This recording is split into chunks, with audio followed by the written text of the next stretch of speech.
London are on the elections and what Chris just said. And actually, I think what's slightly depressing is that Jeremy Corbyn gave an interview after the elections on Channel 4 News, a program that Piers obviously must know very well.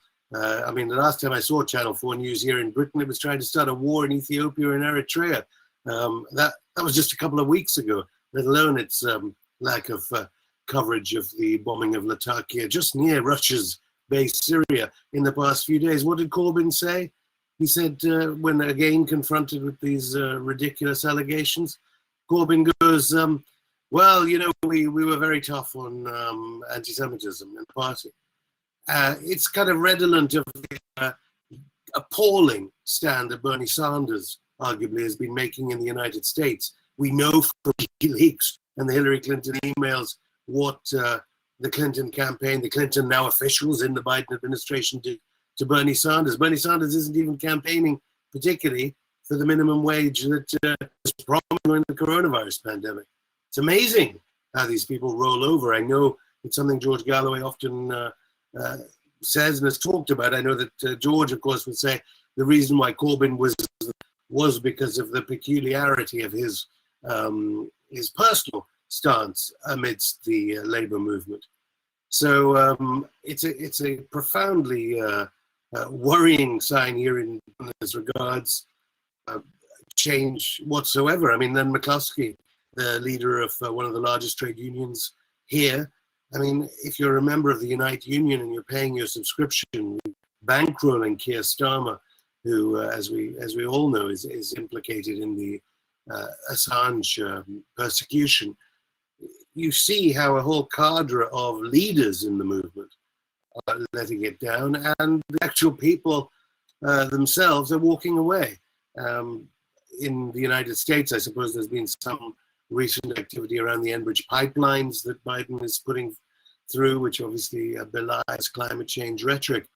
But certainly the elections here in Britain show that people are just walking away. And as regards journalists, it seems the bankrolling of these journalists, they don't worry about their lower and lower figures that much. The big oligarchs that own British media and media in NATO nations, I don't know why. They don't seem that worried about how people are turning to new forms of media, those that are interested, whereas, of course, most people are interested in being able to find a way to feed their families and eat. I'm speaking to you from the food banks just down the road.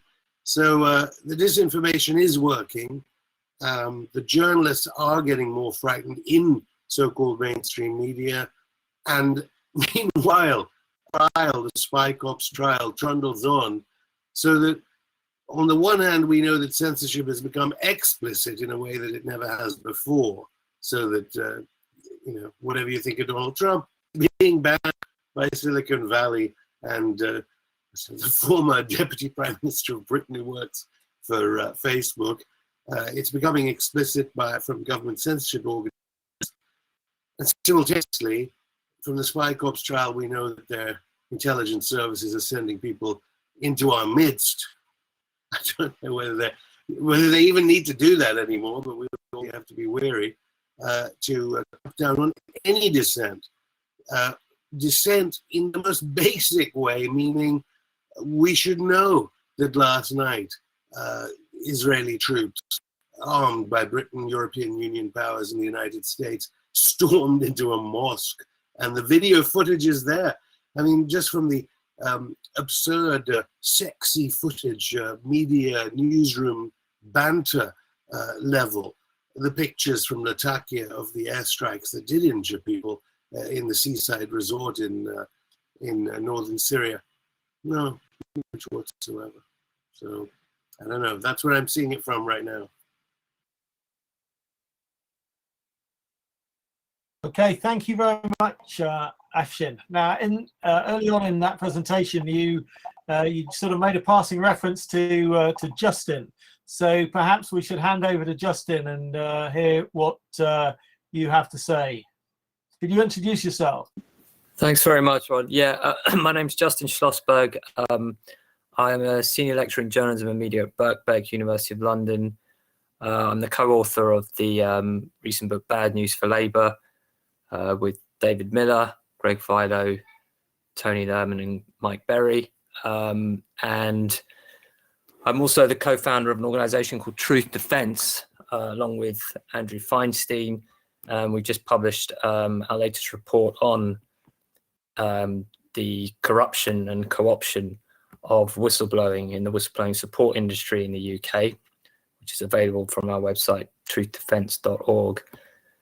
I thought I'd just really speak mainly to my interest in the media coverage and also the particular issue of anti-Semitism in the Labour Party, because that's something that I've been researching, and it's obviously something that's very particularly close to my head, as it were, both as a former Labour member myself and supporter of Jeremy Corbyn, as well as a member of the Jewish community, and I also actually consider myself a progressive Zionist, which is a complicating factor in some of these debates. I take a different position, slightly different position to people like Chris, in that I don't think that I do think that anti-Semitism was and is a problem within the Labour Party. It has always been arguably a problem in the Labour Party, just as it is a problem in all major parties. We don't know. It makes no sense to me, really, to kind of compare, how much of a problem it is in different institutional contexts. Like all forms of racism, they should be confronted and rooted out wherever they surface. I think what's clearly the case with anti-Semitism in the Labour Party is that it was weaponized, it was deeply politicized. Racism always has been, but I just don't think it's particularly either true or useful to talk about anti-Semitism as a kind of non-existent problem, or as the problem being in some way invented or fabricated. It was certainly exaggerated and distorted. We've documented that pretty convincingly across really all of the mainstream press. The liberal press, actually one of the worst offenders, including The Guardian. But the truth of this is, for me, I mean, just connecting this really to the whole theme of whistleblowers, if you want to understand how the true story of anti-Semitism in the Labour Party became so distorted and manipulated, we need to consider, firstly, what is the true story? The true story is there has been problems, and I would comfortably say pockets of anti-Semitism within the Labour Party and within the left. There is a problem of anti-Semitism on the left. There is, as Shami Chakrabarti observed in her report, a problem in the way that the word Zionist is used as a term of abuse. And that is something that I agree 100% with Chris, that the Corbyn leadership did more than any other party leadership, not just Labour leadership, more than any other party ever, to deal with and confront. And they were met by an extraordinarily hostile senior officials and a machinery within the Labour Party that not only resisted, and I use that word carefully and intentionally, resisted efforts by the leadership to deal properly with anti-Semitism complaints, but they then, in an almost Orwellian inversion of the truth, then systematically leaked emails and appeared on a Panorama program in order to claim that the problem with the handling of anti-Semitism complaints was solely and exclusively to do with the leadership. when in fact it was the very opposite. They were the ones that were sitting on complaints, that were not acting, even when they were met with pleas, repeated requests from the leadership to deal with it, including repeated requests to the former General Secretary, Ian McNicol, to act on the Shami Chakrabarti recommendations, and they were met with silence. And this is the true story. It is the true story that was revealed by a group of actual whistleblowers within the Labour Party in January of last year in the so-called leaked Labour report. But it was actually a true story that had surfaced long before that in the public domain. It surfaced, for example, in a set of leaked emails that were published by BuzzFeed in May 2019. And BuzzFeed, in a very kind of sloppy and cowardly form of journalism, did not in any way frame that article or the headline how it should have been framed, or how it was in a way that was true to the obvious news value of the story, which is these emails showed that the dominant narrative about the Corbyn leadership's role in dealing with anti-Semitism was completely false. It surfaced even in an article in the Financial Times earlier in that year, which reported on Corbyn's expressed frustration with the fact that officials were not dealing or responding to his requests to deal with anti-Semitism complaints faster and more robustly. And we know, of course, that when Jenny Formby did eventually take over from Ian McNicol as General Secretary, the rate of investigations increased dramatically. The level of sanctions increased, and the entire system was made much more fit for purpose as a result. So this information was in the public domain. It was not only systematically ignored by the BBC, by The Guardian, by all of our most respectable, most trusted news media, but they proceeded to perpetuate a story that was the complete inversion of the truth. This is a level of disinformation that certainly I've never come across in all my time studying the media, and I believe is actually in this country without historical precedent.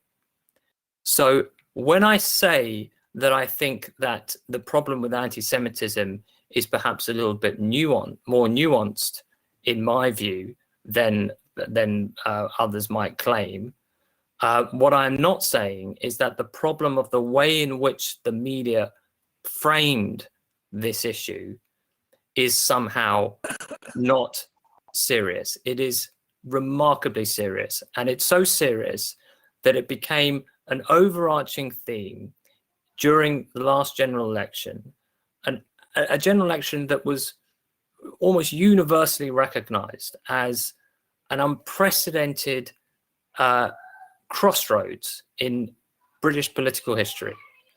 The two manifestos put forward by the two major parties couldn't be more contrasted. And of course, it was an election that came just before the pandemic. So it had such enormous implications and consequences. And it was an election that was riddled with disinformation. So I think if we really, really want to understand the whole issue of how the media manipulated and distorted this issue, we have to just consider what is the true story. And the true story is, without doubt, that the Corbyn leadership did try to tackle the problem. It was met with obstruction and obfuscation by a deeply politically hostile, ideologically hostile party machinery. I'll leave it at that. Thank you very much, Justin. Now, a minute or two ago, I did see that Michel had reappeared, and I'd heard he'd been a bit ill, so I was going to try and fit him in early, but unfortunately he's just disappeared again. So would people be happy if we went over to Peter Oborne, Peter, would you be happy to introduce yourself and do your presentation? We don't have your microphone, I don't think, Peter.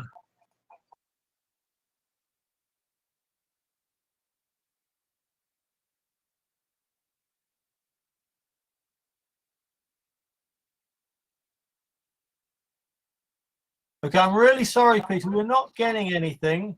Deepa's going to try and work with you to get it working. Sorry about this. Can you hear me now? I think of it. Yes. Yes, we've got you, Peter. Yeah, I apologise for being technically incompetent. It's very wonderful to be here. And particularly, can I just, George Galloway, well campaigned, sir. Really great. I've been looking at the points you've been making about the failure to create a unity of candidates across Scotland. I mean, you've given real energy to that campaign, and it's been a pleasure to watch you at work. I'm looking forward to hearing from you later. I'm here to speak. I'm speaking here today, having written a few books on this very subject of political lying, and I want to very much endorse a lot of what was being said already, and I so much agree with a great deal of what Justin has just been saying. I tried to make a study of political lying in British politics for some considerable time. I wrote a book in the wake of the Iraq War called The Rise of Political Lying, in which I looked at the various ways in which, and documented in great detail, a lot of the ways in which New Labour lied about Iraq's weapons of mass destruction, and then subsequently with the smear campaign against David Kelly, and then out in the aftermath of that, and how a pattern of political lying, which some people will disagree, but I felt was novel in modern British politics, developed. And then I wrote another book very recently, The Assault on Truth, which deals with the political lie, a new outbreak on a really prodigious scale of political falsehoods connected with Boris Johnson. And I try and explain how one of the essential ingredients of Mr. Johnson's methodology is not just lying, but he needs and gets the full-hearted complicity and assent of the mainstream British media. Justin's just been talking about the 2019 election. And it was a staggering two things. One, the scale of the lies from Johnson, which were regurgitated, the same ones, day after day after day. The 40 new hospitals, the extra school extra policemen, endless lies about the NHS.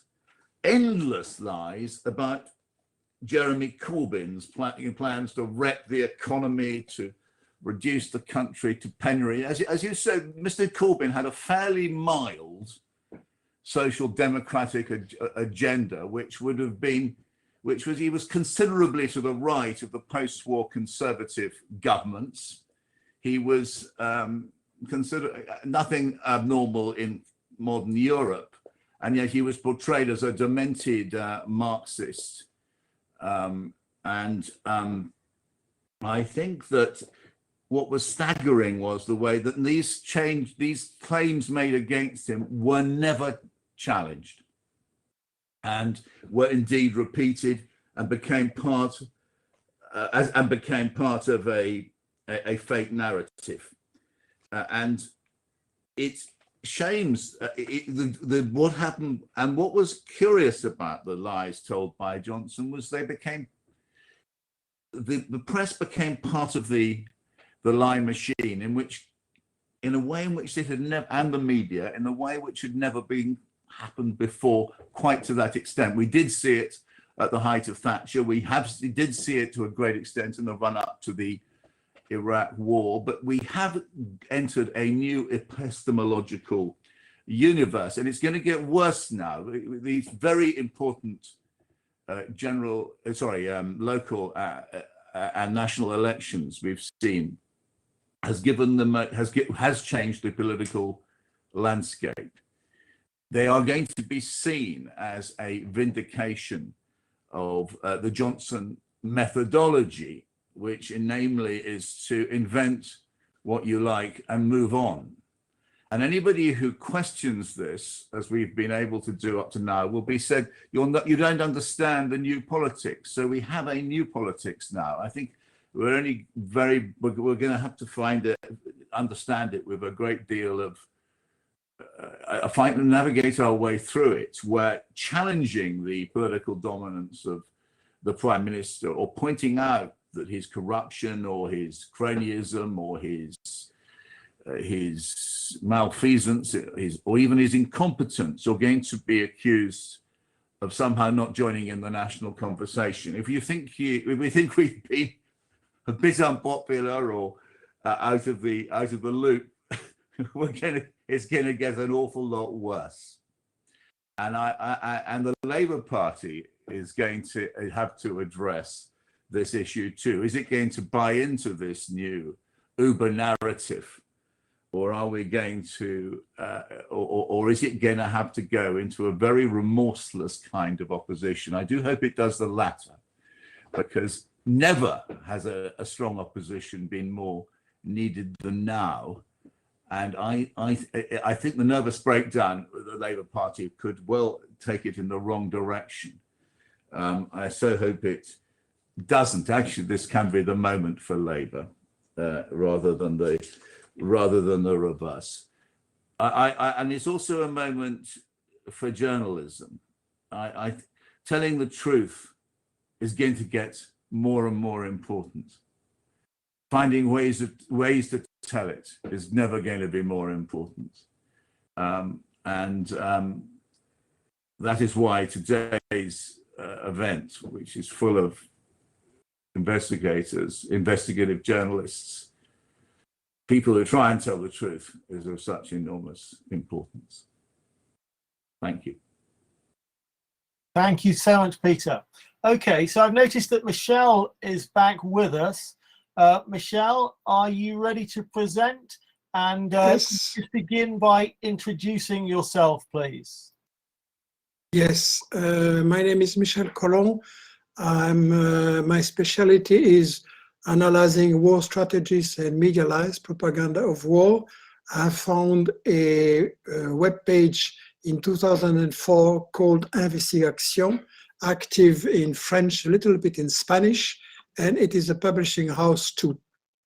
I would like to know how to share my slides that I have prepared, a little bit amateur, and for that I have some difficulties.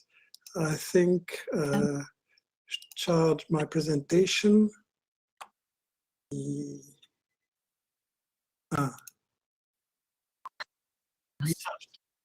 You have your slide and I cannot show my slide. I don't know how to do it. Before I was seeing my slide, but now you have your general slide.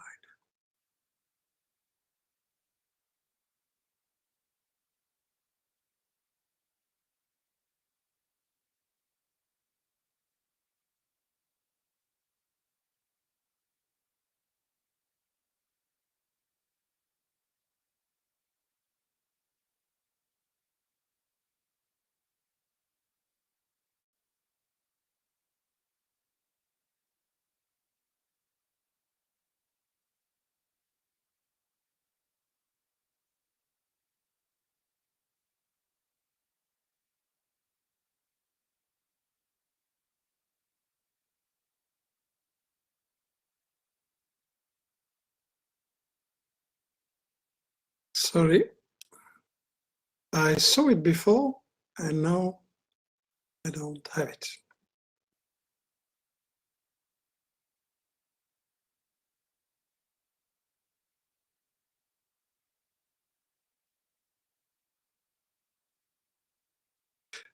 I write the name of our organization, which you can Michel, find on the we web. can hear Yes, you.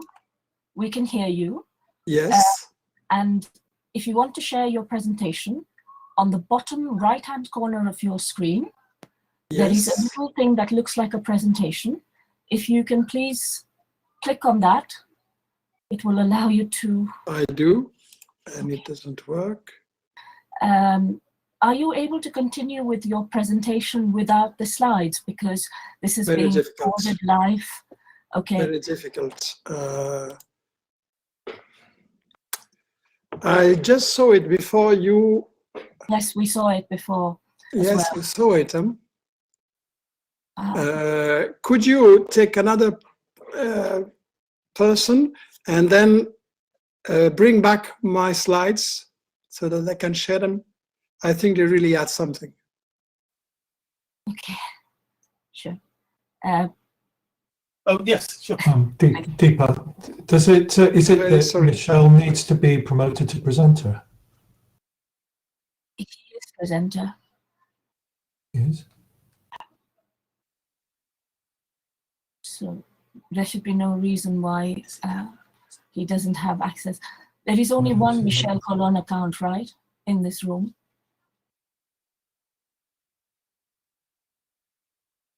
It was at the top. I'm sorry. I was looking at another Michel. Sorry. Thank you. Before it was written become a presenter, but not now anymore. Right. I'm really sorry. I think it would be best if we moved on to the next speaker. Could you mute yourself, Michel? And then I will, if you send me your phone number on by email, I will call you and sort this out because I don't have a number to reach you. Thank you. And we'll just move on to the next presenter, please. I'm sorry for the inconvenience to those who are waiting.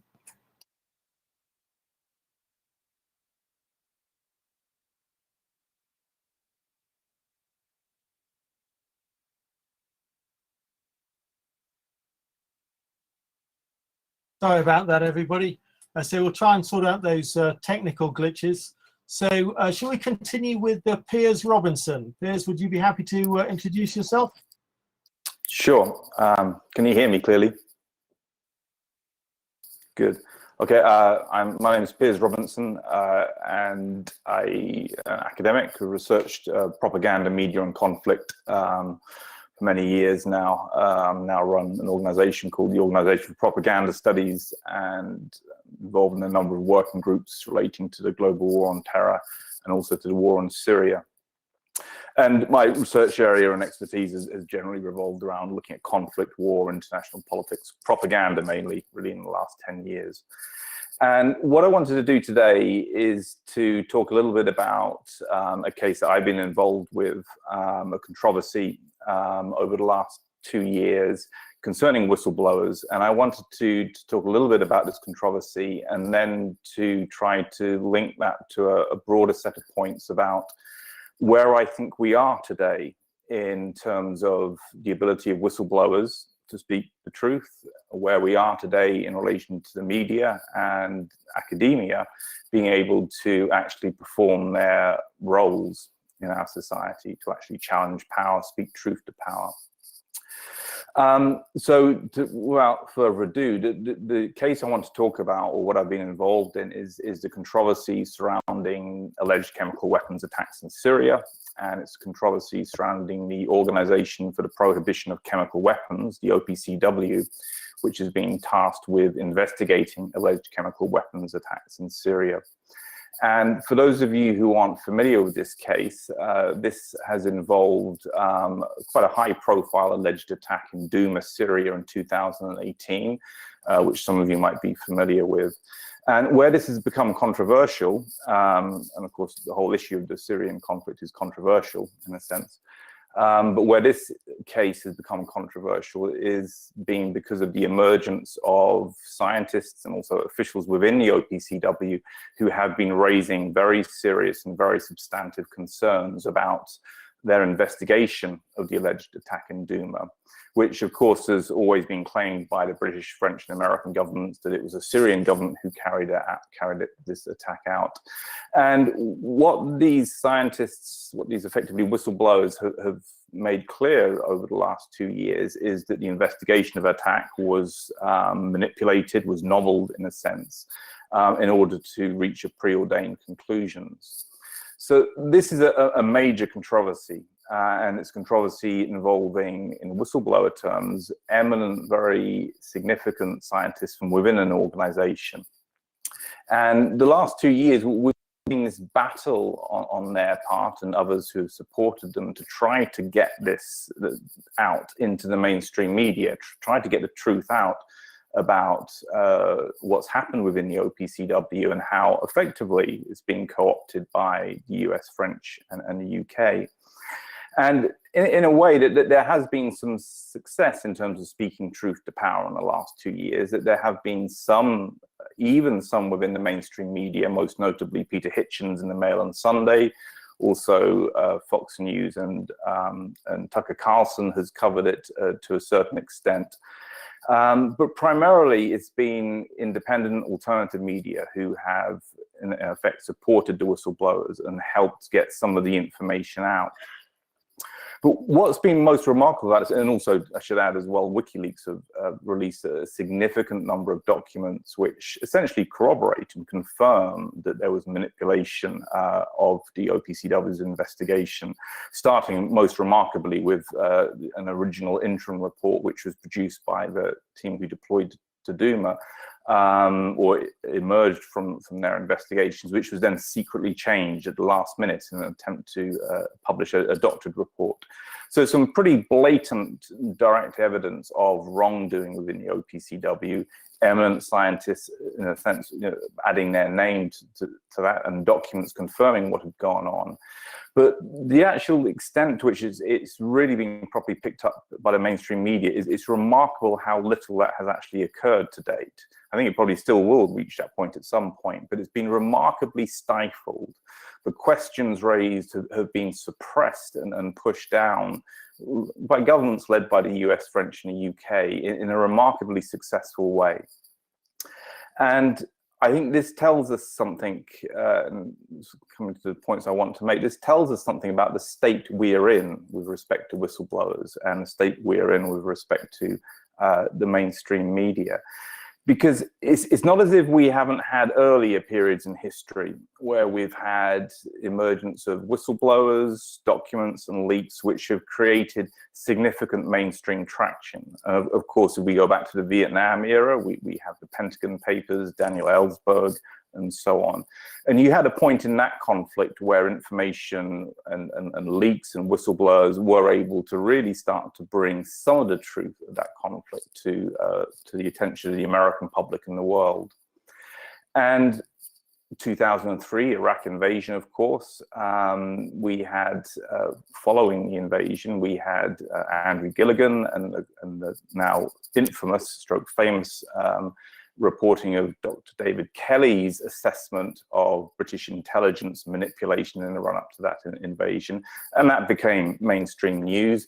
Catherine Gunn's own experience and her involvement in whistleblowing in relation to the spying on the Security Council by the Americans in order to get the vote they needed to invade Iraq.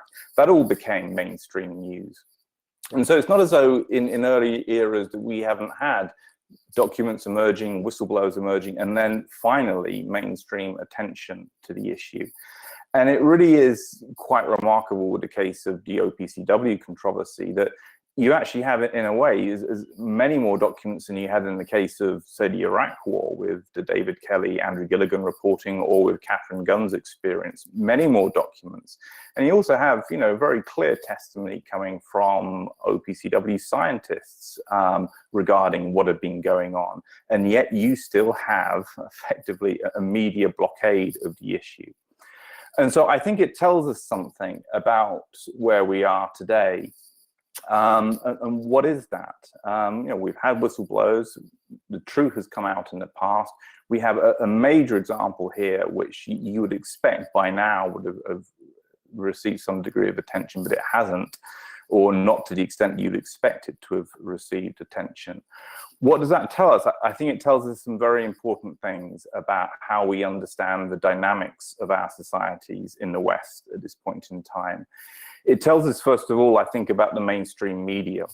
And for any analyst of media or any critical analyst or scholar of communications and media, we've always known that the mainstream media is very closely located to political power. And of course, the famous Herman Chomsky's seminal Manufacturing Consent documents this, and that was written back in the 1980s. So we've always known that the mainstream media does a pretty poor job, especially in wartime, especially in relation to conflict, a very poor job of maintaining proper independence from government. And there's a whole variety of factors which are described to explain that.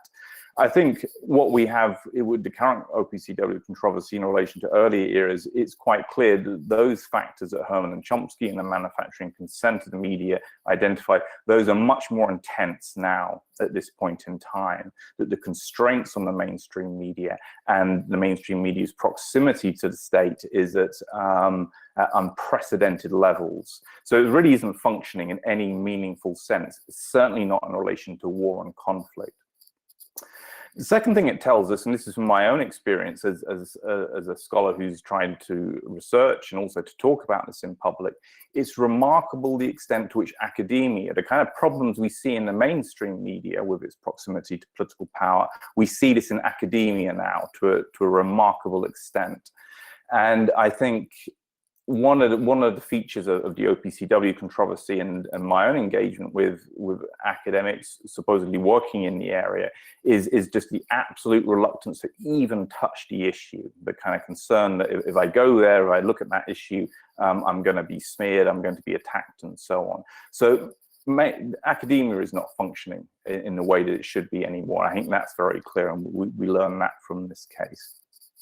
Smear campaigns, this is another feature that you can see. Anybody, and this has parallels with the anti-Semitism issue in the Labour Party, but anyone who raises questions about Syria, even pretty mild ones, is subjected very rapidly to ferocious social media abuse, trolling, accusations of being Russian agents, Syrian agents, war crimes apologists, and that's very ferocious, and that's a new development. The ability that social media provides for individuals to be targeted, high-profile people who speak out about an issue, for example, and to be targeted with abuse, some of which is quite threatening, is a feature of our media landscape today, and I think that sort of adds a layer of constraint on what academics can do, what journalists feel that they can do in relation to issues. More than ever before, I think we're at a point where the only place you can get accurate or remotely accurate, truthful information about wars such as Syria is through independent and alternative media. I used to say to students when I was working in universities that, well, now look at the mainstream media, take what you can from that, look at alternative media. I think we're now at a point where, for the reasons I set out before, the mainstream media is so broken that it's not even worth going to as a resource. You might as well just stay focused on looking at independent alternative media. And certainly in the case of Syria, people like Grey Zone, UK Collon, Off Guardian have done a good job. Independent journalists such as Vanessa Beeley, Aram Matei, and Eva Bartlett have done a very good job. But we're really in that era where the mainstream media is just very broken. People just have to give up on that and go somewhere else. And I'll come back to that point in a few seconds. More broadly, I think what we have, and this brings me to Julian Assange, is we have a cancel culture, and we have a culture of dissent suppression now, which is unprecedented in history. We have now run through 20 years of the 9/11 global war on terror, multiple conflicts, all of which the West has been heavily involved in fueling, starting, etc., and maintaining, with a huge loss of life. And yet 20 years on, we don't see the kind of emergence of a genuine anti-war movement that, say, we saw during the Vietnam conflict. And I think that speaks to the level of suppression of dissent that there is at this point in time. And regrettably for Julian Assange, he is clearly being used by the powers that be, by the establishment, in order to send a powerful signal to all of us, all people listening to this broadcast today, and everybody else who's trying to talk about the wars that the West is involved in and trying to challenge power. It's designed as a powerful signal to anybody who goes into that territory is going to suffer serious consequences, and they're trying to make an example of Julian Assange by doing that, which is why, of course, it's so important that we must fight for him and we must support him, because he's a symbol for the powers that be, and clearly that is what is playing out at the moment. To conclude, and I'm aware of the time, I think what we all have to accept at this point in time, that we have to start rebuilding our media, and we have to start rebuilding academia as well, coming from my own position. The existing mainstream media, existing academia is simply no longer fit for purpose in any meaningful sense. And the only way I think we can move forward now is, in addition to trying to save Julian Assange from being sent off to America, is to then start to really try and find ways of building alternative structures, both academic and media, building upon the alternative media scene, etc. But also academics need to start doing that as well, because the existing institutions are thoroughly hollowed out at this point in time. And we have to give up on them, I think, and start afresh. And the positive note on all of this, there is a huge audience. There's a huge audience out there who do understand, for example, the OPCW controversy, and understand what has gone on outside of the, as it were, the elite mainstream bubble. So there's a huge audience for this. There are people out there who want the truth, and there are people out there who do want to be able to challenge the wars that the West has been involved in. But in order to serve them, I think, you know, alternative structures need to now start to be developed as we move forward. That's all I have to say. Thank you very much, Piers. And some of your comments there about the need for change in academia as well as the media, really something that I'm very interested in. Okay, so I'm going to pass over now to Michel, who we believe that he's now able to get his presentation up and running. So good luck, Michel. Please spend the first few seconds just introducing yourself.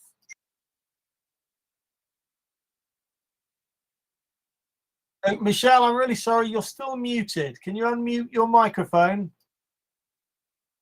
Yes, no, sorry for the trouble. Thank you for your help.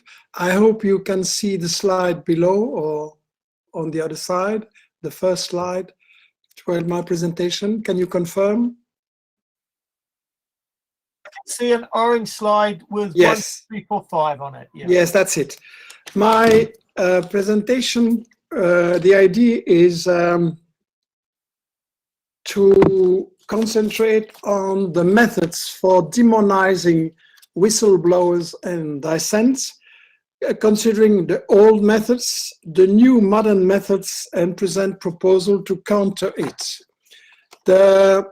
My specialty, as I said, is analyzing the war strategies and the war of information, and the 5 principles of war propaganda I many times exposed are: hide the economic interest, hide the history, what colonialism did in these areas, demonize, mainly with images, reverse aggressors and victims, and monopolize, make sure that there is no debate. And this you can apply to every conflict: Iraq, Afghanistan, Yugoslavia, Libya, Syria, Yemen, Cuba, Venezuela, every conflict actually. So this has a big impact on the attitude of left forces considering the war, which means before left was a synonym of anti-war movement, of peace movement, and now you have a big part of left who is pro-war, pro-NATO, or just hesitating. So this is a big problem we have. And in the book Left and War, we analyze with Saïd Bouamama, a French sociologist, the attitude of war and the ideological weakness of war, and I analyze especially the big impact of the CIA strategists about manipulating the opinion. Edward Bernays, very well known, was saying the conscious and intelligent manipulation of the opinions of the mass is an important element in democratic society. This constitutes an invisible government which is the true ruling power of our country. This is well known, but actually it has been developed and performed and improved by a less known theoretician, Laswell, who said every war must appear to be a war of defense. There must be no ambiguity about whom the public is to hate. And in the book I mentioned, I developed, because actually the CIA thinkers expose themselves what they are doing. And it's never on television, but if it was, then people would say, okay, we may not believe what is presented in the media. And the last one, sorry if it's too small, I can forward a better version after that. Raymond Jr. at the National Security Council staff was nominated to actually what he exposed, killing an honest messenger. And this was done by distributing white and black hats. And Raymond Jr. explained, everybody who is criticizing a war, a journalist, an academician, an artist, anybody, has to be really demonized and destroyed. And actually, these lessons have been really applied and improved by the Zionist apparatus of strategic affairs. It's a very discreet ministry in Tel Aviv, and they have a lot of forces, and I exposed this. Yes, this slide was about another quotation. No, this was the good slide, sorry, but very small. In this video in French, I exposed, based on their quotations, how Israel is very well organized with the Ministry of Strategic Affairs and a very important budget to demonize everybody who's criticizing Israel.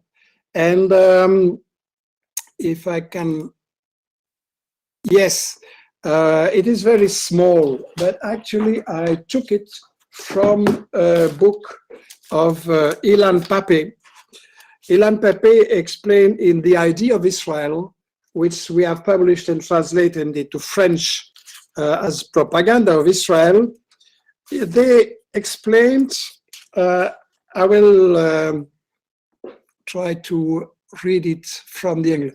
Whoever is delegitimizing Israel should be fought in a war, as in a war.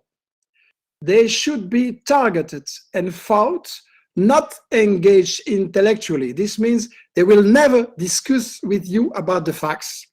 And all the means not used before should be employed. This means their strategy and their goal are really to destroy anybody who is criticizing Israel, and this is applied also for the lobby of war. So it is very important to learn and spread the methods of the enemy, because based on this, and this is a slide showing many soldiers in Tel Aviv engaged in this program of demonizing. They are very well organized. As soon as anybody posts anything or organize an event in the world, they notice, they send it to the officer, and he decides what is to be done, either counterattack immediately, suppress, or send to the people in the country of the concerned person. And this is a very important strategy. So so the question is, Israel has lost the battle of opinion in Europe. It was completely out of the game after the crimes committed in Gaza in 2009. And so Ilan Pape explains very well. They had a lot of think tank, symposium, colloquium, and discussions and debate. How should we sell Israel? And there was a huge campaign with huge budget, brand Israel, to present Israel as a modern country, startup, gay-friendly, and so on. So Israel is just like in the West. But this failed after 2009. And so they changed the method, and they used the method to make war and destroy, kill the messenger who is criticizing Israel. They don't talk anymore about the facts. They don't talk about Israel himself. They only try to label you as anti-Semite, extreme right, paid by dictators and things like that. So that's very important. Another important method we face now is that the GAFA, Google, Facebook, Twitter, YouTube, are closely linked to the CIA, to the NATO, and to think tanks like Atlantic Council and others. This is documented.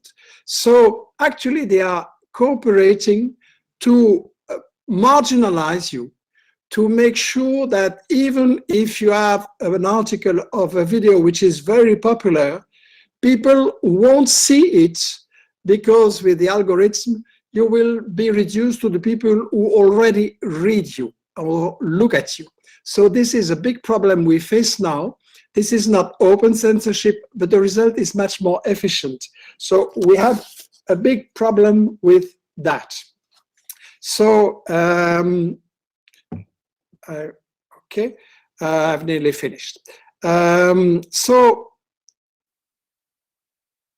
the modern methods is, for example, in France, the paper Le Monde has introduced the Decodex, which tells you if this web page of information is reliable or not. And actually, they tell everybody what they may read or not. And you have the same in English with NewsGuard. No, this I forgot the slide. But NewsGuard has been organized as the same way to select for media journalists who don't have time or don't wish to have time, and also libraries to select what people should read or not. And NewsGuard is presented as an independent organism with journalists to tell you what is reliable or not. But when you look at the Council of Administration of NewsGuard, you find many people from the Clinton and Obama and Bush administration. People have been working very close to the generals and the ministers. You find Michael Hayden, former director of the CIA, National Security Agency, and very important, theoreticians like Stengel and so on. So this is really a new method of excluding you, marginalizing you completely from the public opinion. So to conclude this very pessimistic analysis, I would have to make some proposals. Excuse me if they are very short. The proposals would be no,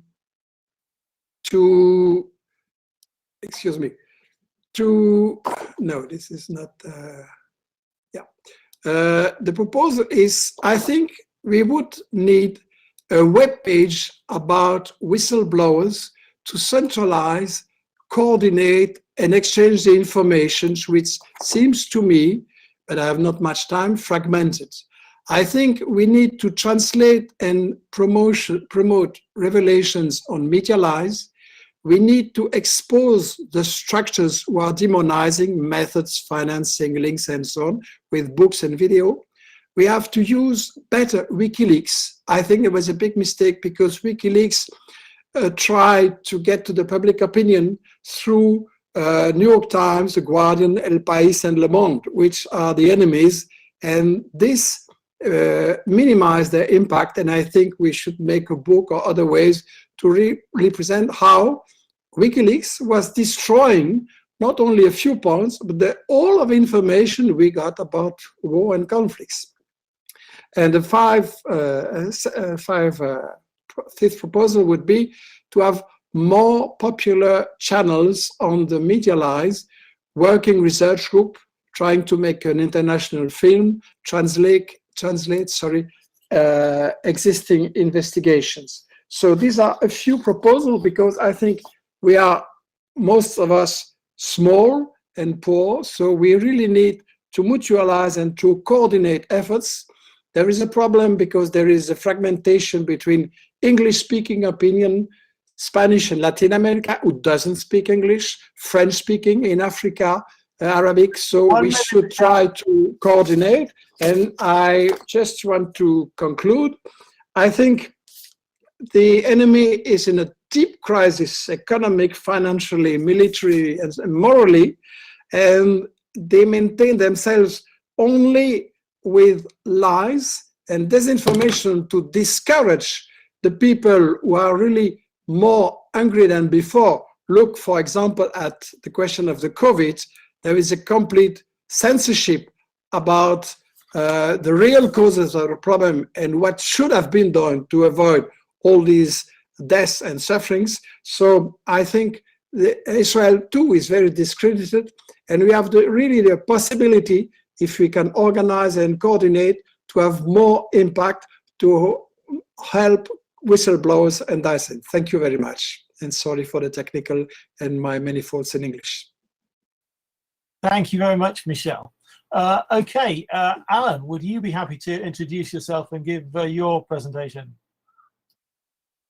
Yeah, sure. Just give me a shout if there's some interference going on, but I can change the audio. My name's Alan MacLeod. I'm senior staff writer at Mint Press News and a contributor to Fairness and Accuracy in Reporting. I did my PhD at the Glasgow University Media Group, and my specialist subject was media theory, propaganda, and fake news, and that's what I write about at Fair and Mint Press a lot. So I suppose fake news is really the major media framework that we're living in this era. The term really came to prominence in the wake of the stunning 2016 election that saw Donald Trump upset Hillary Clinton to take the most powerful position in the world. And facing such an upset, the establishment, for want of a better word, had to come up with some way, some framework of understanding their loss. And very quickly they came upon the concept of fake news, particularly foreign fake news that had been spread online, to really understand why they lost. And no doubt there is a ton of fake news circulating on social media.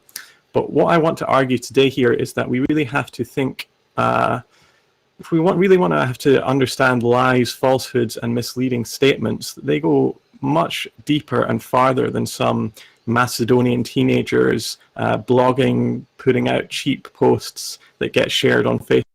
I want to argue that the most pernicious and devastating lies that do the most damage do not emanate from tiny bloggers, but come from the voices of trusted establishment media, precisely because they have the platform to affect entire nations and reach tens of millions of people.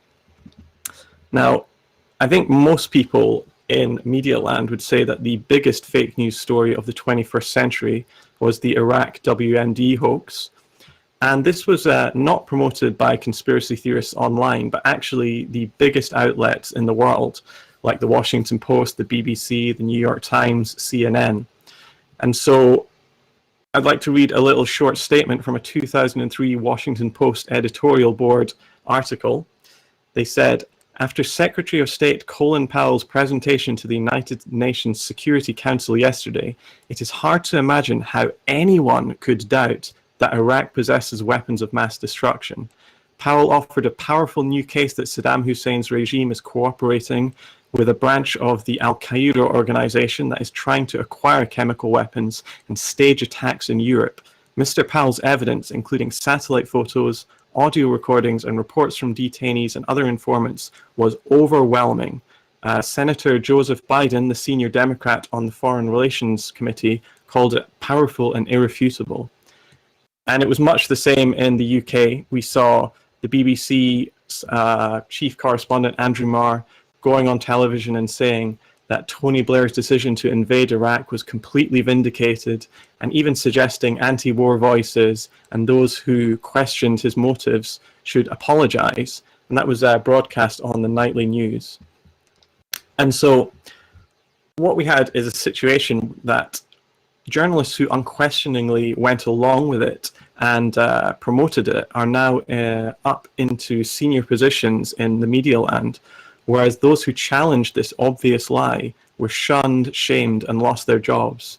So in the US, we saw people like Phil Donahue and Jesse Ventura lose their shows on MSNBC, or Chris Hedges was essentially fired from the New York Times for opposing the Iraq War. Likewise, Al Jazeera was turned into this hysterical enemy force in the West.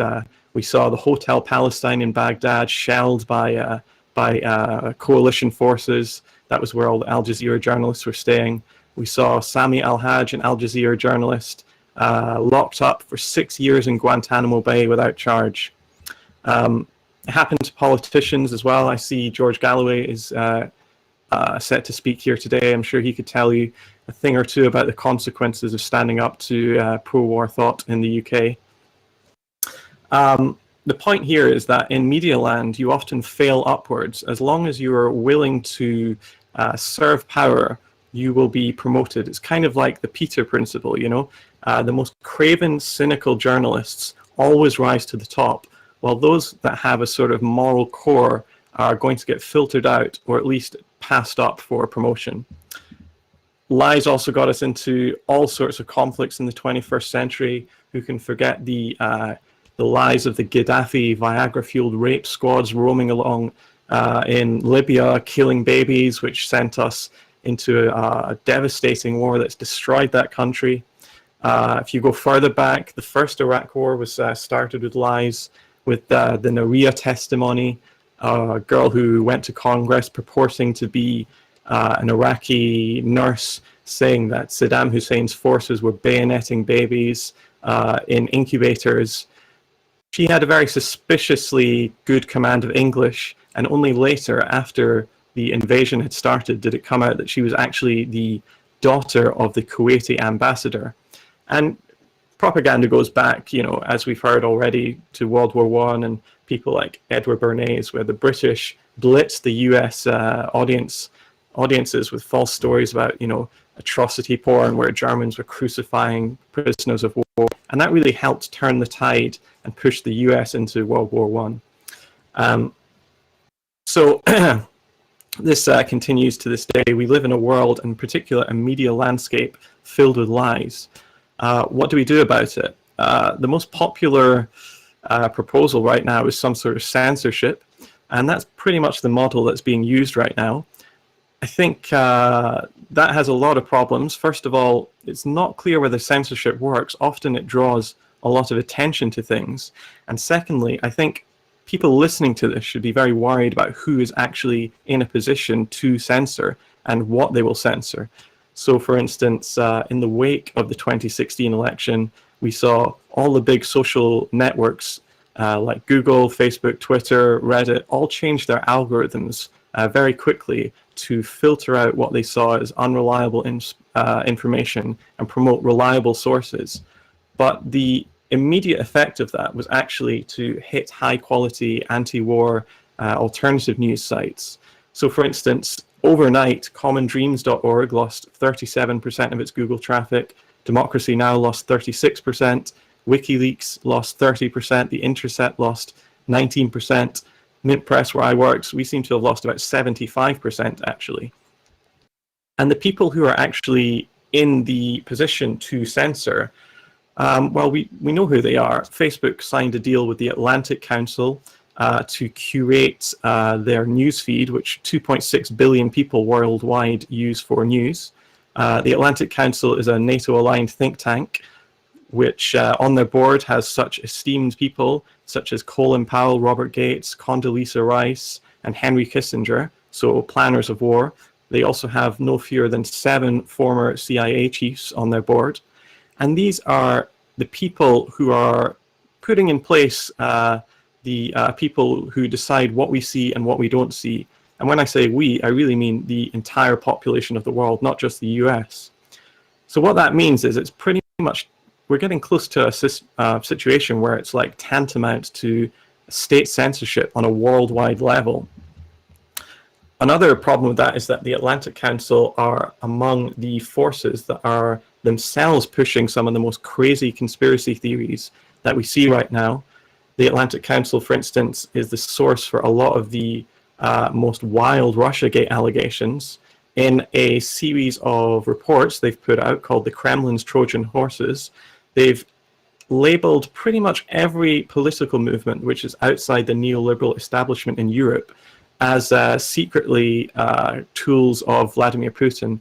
So that went for Corbyn's Labour Party and UKIP in the UK, Syriza and Golden Dawn in Greece, Podemos in Spain, the Lega Nord, and Five Star movements in Italy. Pretty much all of them were tarred with this brush of Moscow. So I think anybody arguing for censorship from a genuine anti-war position should be wary about what they wish for, because ultimately that could rebound on us very badly. One of the words in the introduction was accountability. And I think really accountability starts with media literacy. I think the way we have to change this and fight back is to really have a nationwide, worldwide campaign to try and really inform people about the media. Ultimately, it's totally fine if your number one issue isn't media reform, but it better be at least number 2, because if it's hear your opinions, your proposals, because they're just not going to reach people. There's record levels of mistrust in the media. I think that's quite right. I think we have to turn that mistrust into something positive by building alternative structures, alternative media that really challenges the power rather than upholds it. And I hope that this conference can be a small part of it. And with that, I think I'll yield my time. Thank you very much, Alan. And in fact, there was a specific point you mentioned early there, which always makes me laugh, where you were talking about Colin Powell's presentation to the United Nations. And I remember watching that. And at the end of it, I just wanted to scream at the TV and say, is that it? You know, because if that had been a court of law, a judge would have picked up the physically biggest book he could have found and thrown it at him. He made no case at all. The closest he actually got to anything that remotely resembled evidence was some blurred photos of some soft-sided trucks that Colin said, there, you see, chemical weapons laboratories. And you just realize the whole thing was nonsense. So the mainstream media reaction to that presentation, I just found frankly completely astonishing. But anyway, so I won't talk about that for too long. We still have one more speaker to go. So George, would you be happy to introduce yourself and give us your presentation, please? You're still muted, George. Would you be happy to unmute your microphone? I'm George Galloway. I was for almost 30 years a member of the British Parliament. I'm the leader of the Workers' Party of Britain. Nowadays, thanks to RT and Sputnik, I'm a broadcaster. I'm also a writer and a filmmaker. And my latest film, Killing Kelly, about the strange death of Dr. David Kelly, is due out any day. Indeed, would have been out by now, but for COVID and elections and so on. I'm delighted to be with you today. In fact, after 3 death threats in a week, I'm delighted to be anywhere today. And congratulations on bringing together such a widely disparate group of people. Clearly, obviously, we are not responsible for what anyone else says on this panel. For the benefit of the law enforcement community, it's important to say that. But I want to acknowledge something or things said earlier in the meeting by Justin. one of the things we have to acknowledge is that the best propaganda has within it a kernel of truth.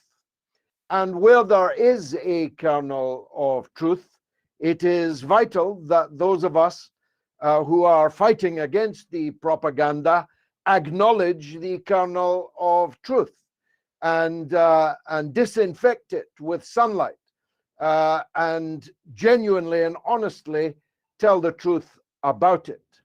There are many still on the left who outraged, as everyone ought to be, about the weaponization of the anti-Semitism issue against Mr. Corbyn, who deny the existence of anti-Semitism on the left. As Justin pointed out, that is not true. And it's a disservice, therefore, to the struggle that I certainly and others on the panel are involved in, to pretend that things that are true are not true. A very good friend of mine, let's call him Ben, a very prominent person from the Jewish community, persuaded me in the starkest way at the height of the Corbyn affair that anti-Semitism truly does exist after an incident which occurred when he and his family were upstairs in a private restaurant in London that was effectively broken into by leftists, I'm sure not members of the Labour Party. Mr. Corbyn has no responsibility for them. But when he told me the discourse, the abuse to which he and his family were exposed, I also decided that it was important to challenge anti-Semitism on the left in the way that Justin did earlier in his presentation. I appreciate that all of us are worried about censorship and its twin, self-censorship, the arrow that flies in the night, as Francis Bacon put it, and it is indeed everywhere. But if you think it's bad now, you're obviously very young, because this censorship was much worse before. We are, all of us, even in different countries, able to meet and have this discussion.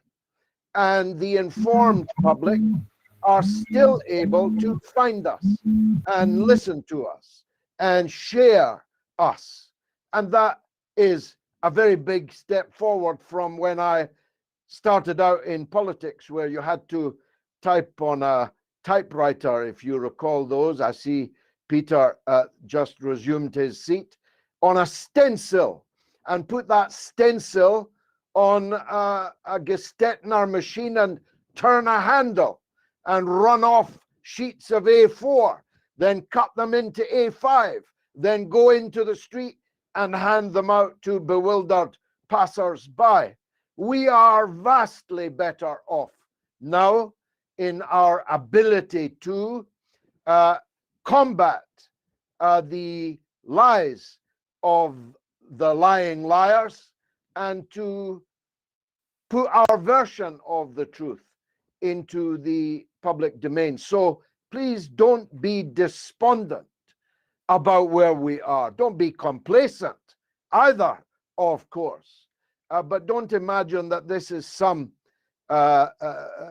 dark era for people who campaign against war and imperialism and so on. It's much easier today to do it than it was in the past.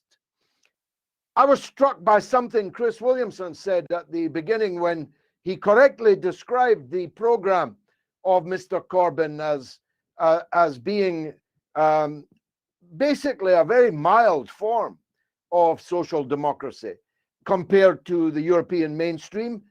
and compared to previous Labour leaders.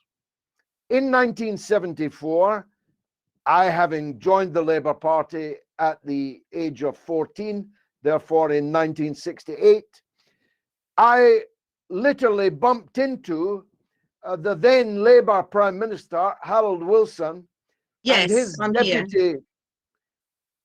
his deputy Prime Minister, Ted Short, on the steps of the TUC in Great Russell Street in London. Now, there are many things about that statement I've just made that will never happen again, not the least of which no Labour leaders will either be called Harold and Ted again. But Harold Wilson was as mild and moderate a Labour leader as there had ever been, and Ted Short, his deputy, far more so. Yet Ted Short woke up one morning to a call from the BBC asking for an explanation about a Swiss bank account in his name, in which sat the then princely sum, then as now princely sum, of £250,000. Now, it probably should anyway go without saying that Mr. Short had no Swiss bank account. Neither did he have £250,000. But someone had opened it for him and was ready to spend that amount of money to discredit the Deputy Prime Minister and by extension the Prime Minister. After he left office, I became quite close really to the late Harold Wilson and spent many, many long hours in his rather gloomy flat in Westminster behind the cathedral, talking to him about his period in office, and in particular that period of 1974 to 1976. The point I'm coming to is this. It is vital to know that what happens is not happening randomly. It's not because of any particular venality of any particular journalist or broadcaster or source of disinformation and smear. It is systematic. If someone as mild and unthreatening as Harold Wilson could be subject to what he was subject to, and time does not permit me to adumbrate it all, but right up to serious discussions about military coup d'etat and violent overthrow of a government like Harold Wilson's, no one should be surprised about what Mr. Corbyn was subjected to. Now, I have many differences with Mr. Corbyn, and I think he made many mistakes, but there is absolutely no doubt, or should be no doubt, that Mr. Corbyn was subjected to an internationally organized conspiracy to deny him the opportunity, which he in any case almost succeeded in achieving, namely becoming the Prime Minister of Britain with a reformist program that was unacceptable to the powers in the world. And therefore, it's important to give things a name. Ontology is important, and that name is imperialism. It doesn't cover every sin. You can be quite sinful, actually, without being an imperialist. But imperialism is the greatest sin, and their problem with Jeremy Corbyn was not that he wanted to put tuppence on the income tax or reform the method of calculation of unemployment or the public sector borrowing requirement. Their problem with Jeremy Corbyn was that they could not be certain that a country led by him would remain a faithful ally of United States imperialism. And that was a risk they were simply not prepared to take. And I'll be controversial here. They would have, if it had been necessary, have terminated Mr. Corbyn with extreme prejudice, rather than allow him to come to power and take Britain in a different foreign policy direction. So the one thing that should unite us, in my view, though we are, as I say, all of disparate politics, is an opposition to US imperialism, which is the biggest enemy in the world of truth and of freedom. I've probably long outlived my 10 minutes, for which I apologize. Thank you very much for having me in this forum. Thank you, George. So thank you everybody for some outstanding presentations. So we've got plenty of time to do a good Q&A.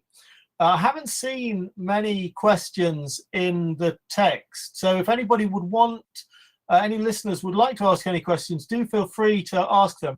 And I just noticed that Afshin put his hand up, so I'm going to unmute, allow you a second. So if you guys have points you want to pick up on that other people have raised, or you want to talk again, then feel free to do so. So we'll begin with Afshin.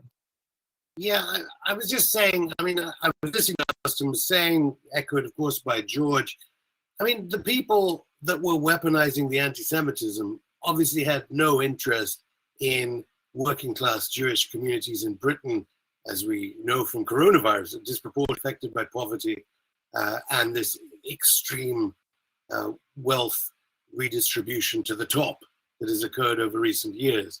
As for optimism, I don't want to be a downer, but the level, the size of the demonstrations in the 1950s about Aldermaston, without having to go back to the 1926 strike, let alone the marches that George Galloway led against the Iraq War, you can see that despite the media, the new media, the disparaged often unfairly as echo chambers, the demonstrations are much fewer, the apathy much greater as this new media has gathered pace, regardless of the censorship. And I agree with George that the censorship hasn't worked. I mean, we're sitting here with a massive majority, it seems, for the ruling Boris Johnson Conservative government. This is after Peter Oborne's exposing of the lies of the Prime Minister himself. So as regards optimism in this way, and as regards the importance of media, I'm not even sure of its power. I think the important thing here, I'm afraid, has to go back to trade unions. And that kind of low-level education at the lowest level, working groups of that kind, this is where change, I would think, would occur. Whilst, of course, DEPA has done an amazing job organizing this, because, you know, people with like-minded views against imperialism must gather. But the pendulum is firmly the other way. One only has to look at what is happening. Tens of thousands of children that Joe Biden is locking up on the US border.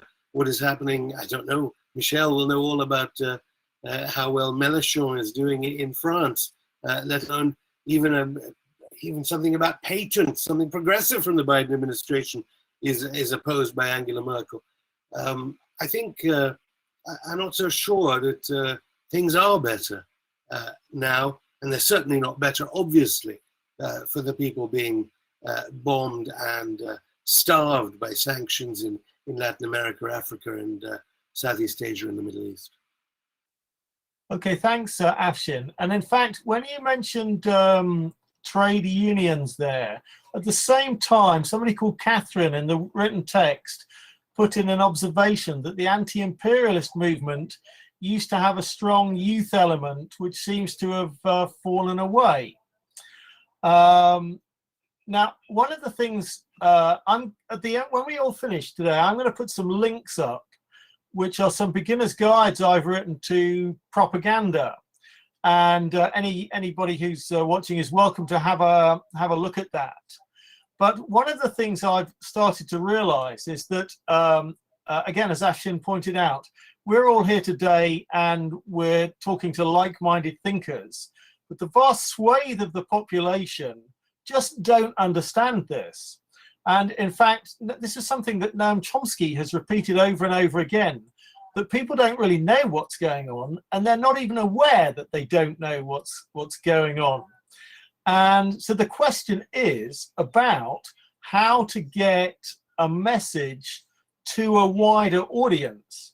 Now, I have my own thoughts that over time I can develop the material that I'm turning into beginner's guides into stuff for universities. But I actually think that the only way in the long term to really make a huge difference is we have to talk to school children. We have to find a way to get tens of millions of people, particularly in Britain and America, understanding some of what we're talking about. So the nature of propaganda, the nature of media not being honest and so on, mainstream media not being honest, out to a much, much broader audience. So I'm just curious to know if anyone has any thoughts on that. We saw a few hands raised. Michel's went up first. We'll start with Michel. Yes, I would love to have two remarks. The first is about the question, is it better now or before?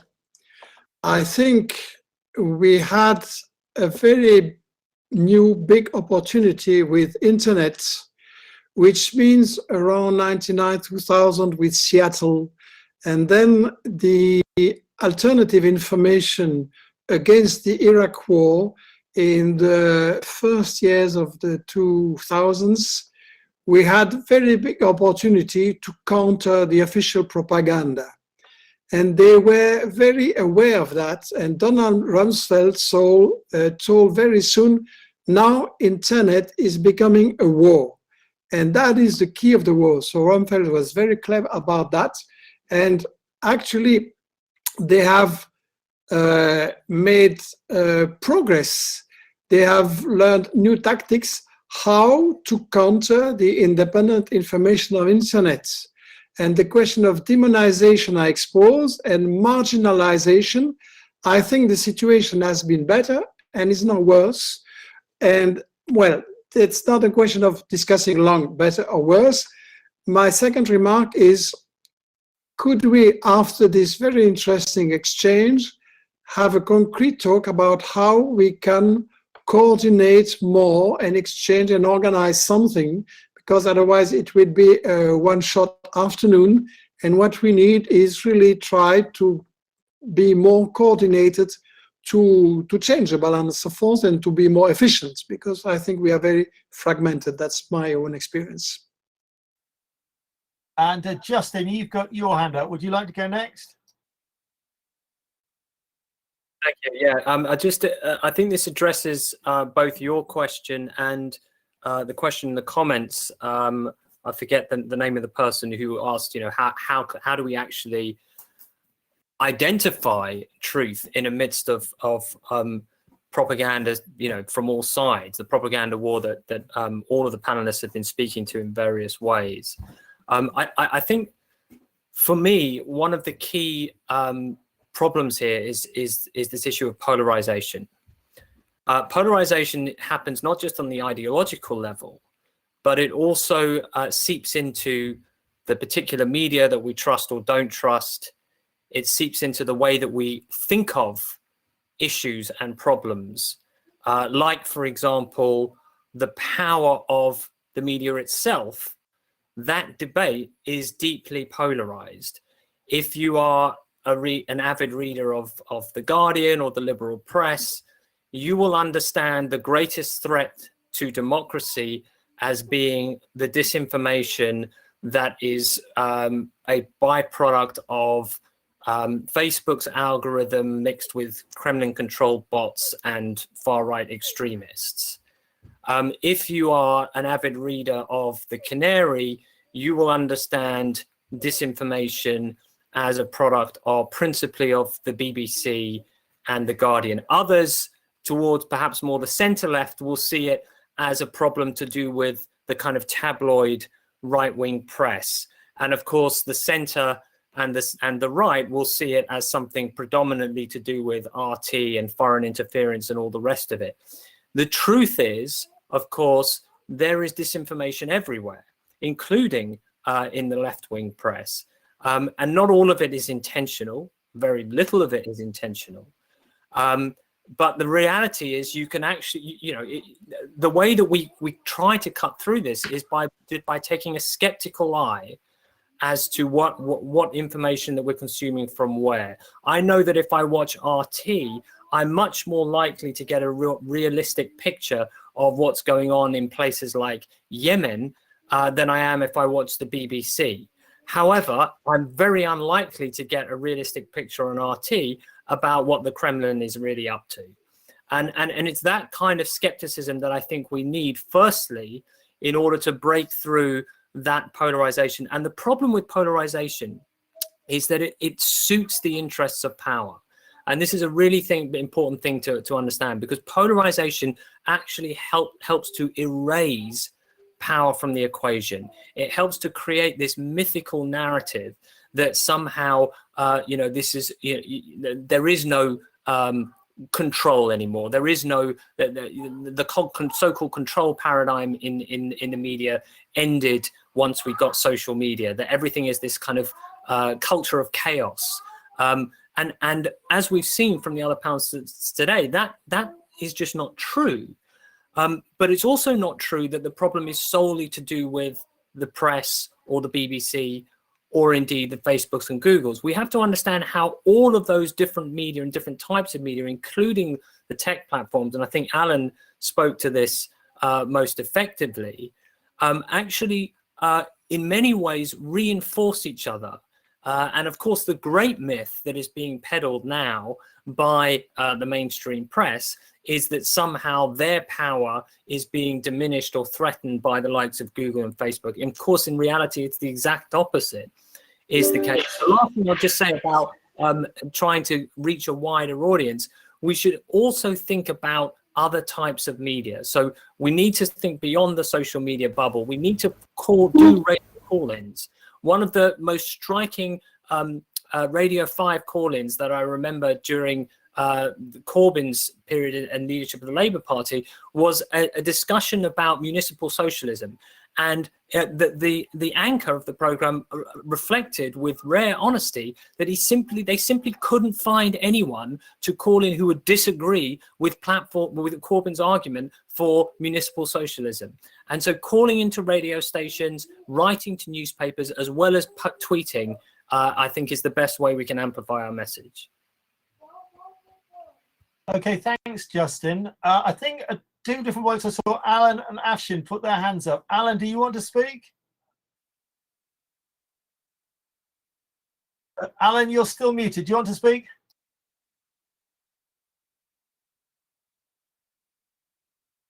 There we go. Can you hear me?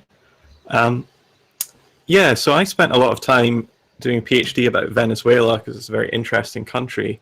But I don't expect ordinary people, like all my friends are normies, they're not interested in politics. I don't expect them to be particularly interested in what's going on the other side of the world. And I think often we feel quite divorced. These sorts of more intellectual lefty conversations seem quite divorced from ordinary people's lives. I mean, if you think about, a standard person in Britain's got 2 kids, just trying to put food on the table, worried about paying the rent. They've got a lot of more urgent, pressing problems that they have to deal with rather than thinking about, climate change or wars or things that are going on in other countries. And I think we have to reflect that in our movements where, it's that old saying, think globally, act locally. So always keep, understanding the world correctly, but really organizing movements around local issues that can inspire people because they will see that there will be immediate benefits to them.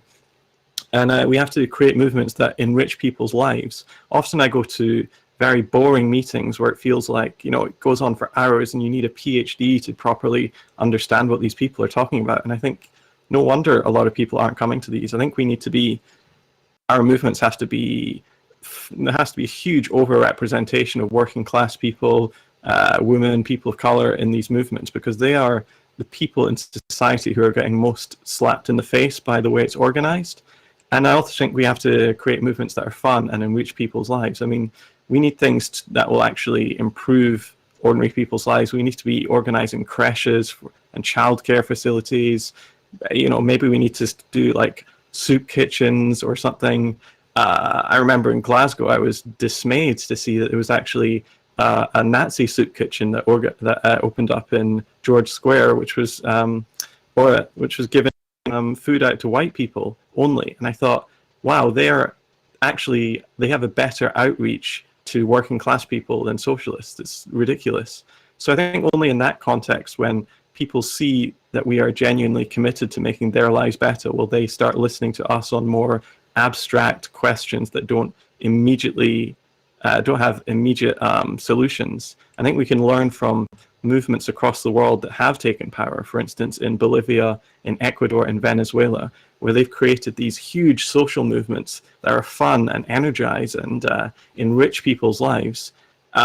We're not really going to be able to do it by getting on the BBC or anything. They're not going to want us on there. So ultimately, I think the power of big media has to be challenged by the much stronger power of face-to-face communication, where people see that we are genuinely committed to improving people's lives. I think that's really what we have to do, like a people-centered movement. Okay, thanks, Alan. So we've got three people that I've seen put their hands up: Afshin, Michel, and then George. So we'll go in that order. So Afshin, are you happy to unmute? No, I was just saying how much I liked all these contributions. So yeah, do go on. We'll go to Michel next. Yes, this remark of Alan is very important. We need workers. The question is, indeed, when you speak about Venezuela, Ukraine, Yemen, the reaction will be, yes, I have my problem now here. So the key for us is to make the link between the problems there and the problems here.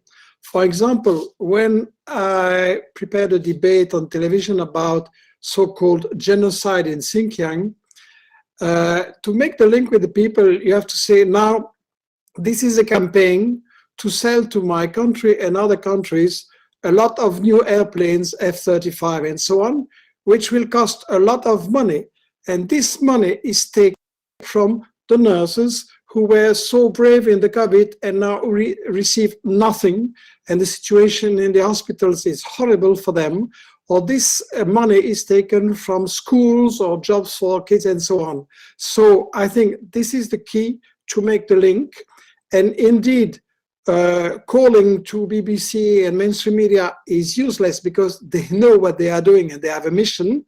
And I think the key is to make a popular internet information, including working class, which means for our experience, we try to speak always very simple. Everything, even about war and international and so on, has to be understood by ordinary workers. That's very important, the language. And second, take modern methods, make not only articles or books, but we try to make a lot of video and short videos and so on to attract these kind of people.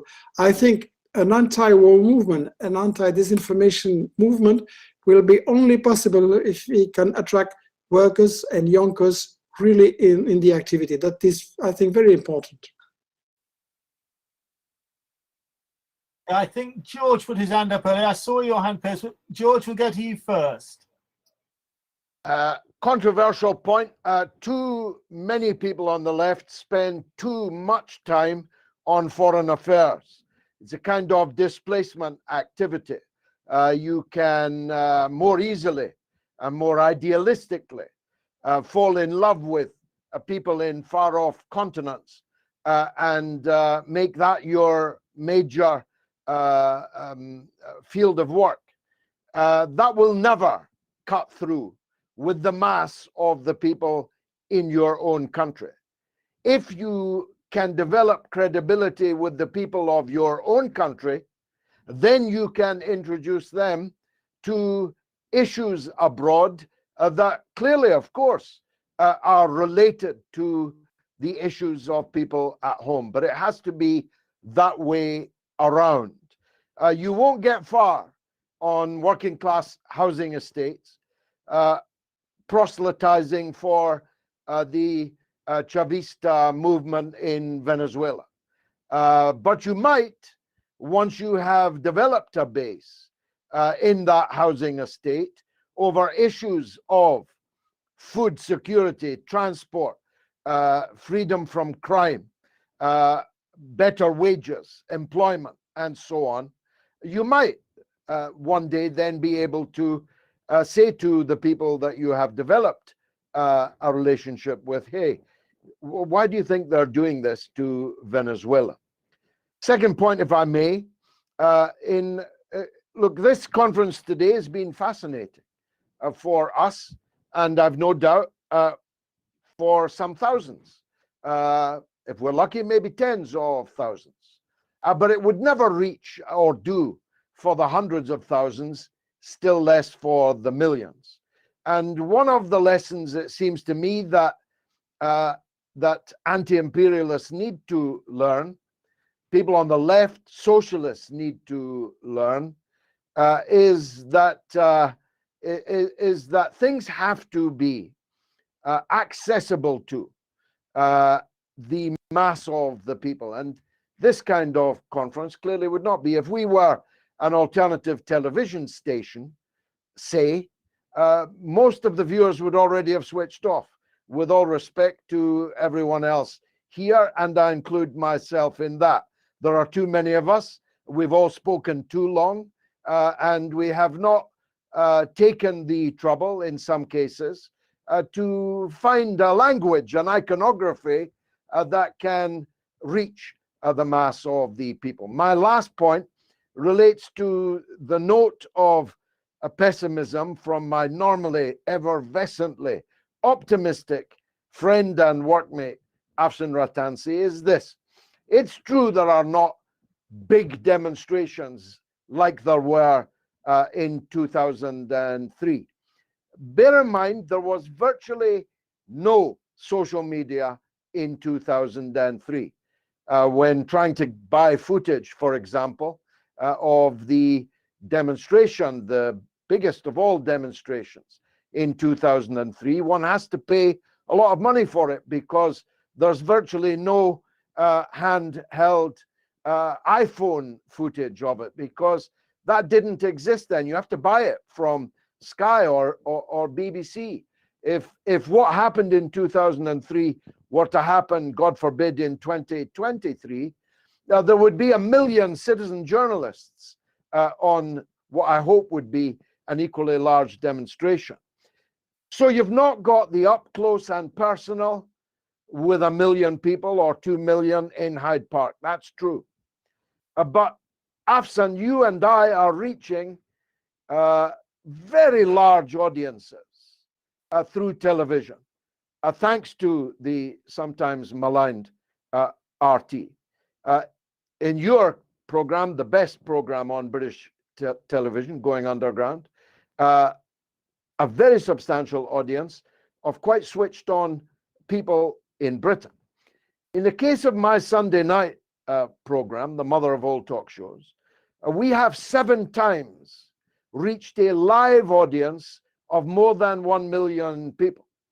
The average audience now is about 500,000. But on those occasions, moments of high drama, likelihood of war, and so on, the audience was in excess of 1 million, in fact, in excess of 1.1 million. That's a big demonstration to address, Afshin, and the people don't have to get cold to watch it. And it's not up close and personal, but it's in their living room, and it's for 3 hours in my case. So we need to be able to make good films, good short films, good short videos, and by short, I don't mean 10 minutes, I mean 3 minutes. We have to use the technology that is now available to us as professionally as our enemies use it. And as we have a better song to sing, we can hope for a decent audience. Thank you very much, Judd. Can I interrupt before we come back to you, Afshin? Piers had his hand up a long time ago, but Piers, do you want to comment? Yeah, I just wanted to come in on this question of where we are today and this question of how you mobilize. And the internet and social media, obviously these have created these incredible potential for alternative views and so on, and it's been used in that way certainly for a period of time. But as much as it creates that potential for challenges to power and groups to mobilize and so on, it's also equally vulnerable to being used and abused by the powers that be. And there's certainly been a learning curve from governments and authorities and powerful groups over time with the internet as to how to use it and how to manipulate it. And we're seeing that coming to the fore now.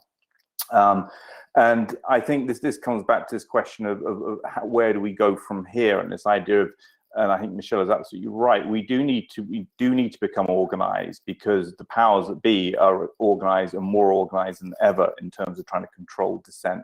So we have to become more organized, and this point about trying to develop proper alternative structures, academic and media, are very important.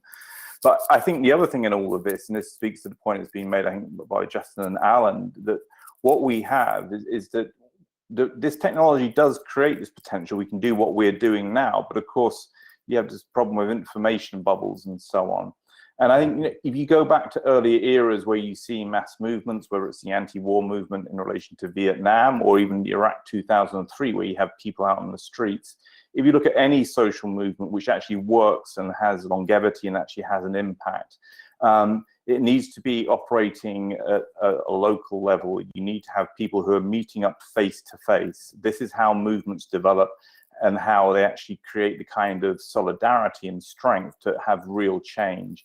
And there's always a danger with the internet, and there's always a danger when we look at sort of news, great things like Mint Press News and so on, which are doing great work and so on, is that this probably isn't enough, that we have to also be thinking about meeting up in a non-virtual setting and mobilizing through those means. Communication technology is just a means to an end in that respect.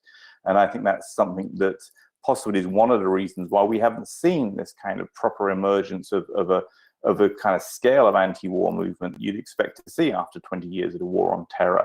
We've been too busy fighting it on social media, through digital means and so on, and not recognizing that this needs to be grassroots mobilization, this needs to be meetings at local level and so on, which of course is made very difficult with COVID restrictions at the moment. But those are things that lines we have to be thinking along, I think, in terms of sort of building the kind of critical mass you need and awareness amongst the public to then have a real impact.